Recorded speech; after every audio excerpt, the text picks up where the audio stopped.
183 గజాల 3BHK villa కేవలం 25 లక్షలు మాత్రమే. భార్యాభర్తల బంధం ఎంత గొప్పదో, అందులో ఎంత ప్రేమ దాగుంటుందో లోకానికి చాటింది ఓ భార్య. భర్త చనిపోయిన అతడి వీర్యంతో బిడ్డకు జన్మనిచ్చింది. పుట్టిన బిడ్డలో తన భర్తను చూసుకుని అపురూపంగా మురిసిపోతుంది. పశ్చిమ బెంగాల్లో జరిగిన ఈ ఘటన అందరినీ ఆశ్చర్యపరుస్తుంది.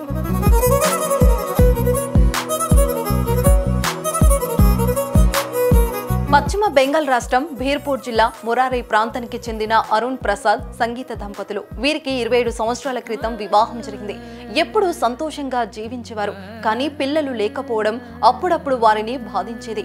పిల్లల కోసం హాస్పిటల్స్ తిరిగారు.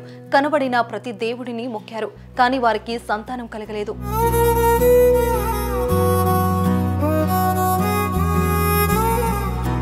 చివరికి కోల్కతాలోని ఒక IVF సెంటర్ను ఆశ్రయించారు. IVF విధానంలో పిల్లలు పుడతారని వైద్యులు చెప్పగా దానికి వారు అంగీకరించారు. ఈ క్రమంలో భర్త వీర్యాన్ని IVF సెంటర్కి ఇచ్చి వైద్య పరీక్షలు వెళ్తూ వస్తున్నారు. ఈ క్రమంలో కరోనా మహమ్మారి ఆ కుటుంబంపై పగబట్టింది. ఆ దంపతులను విడదీసింది. సంగీత భర్త అరుణ్ ప్రసాద్ కోవిడ్తో ప్రాణాలు వదిలాడు. దీంతో సంగీత భార్య దిక్కుతోచని స్థితిలో ఉండిపోయింది. పిల్లలు లేకపోవడంతో అత్తింటి వారు కూడా ఆమెకు పట్టించుకోలేదు. అరుణ్ ప్రసాద్ నడిపిన కిరాణా దుకాణాన్ని నడుపుకుంటూ జీవిస్తుంది.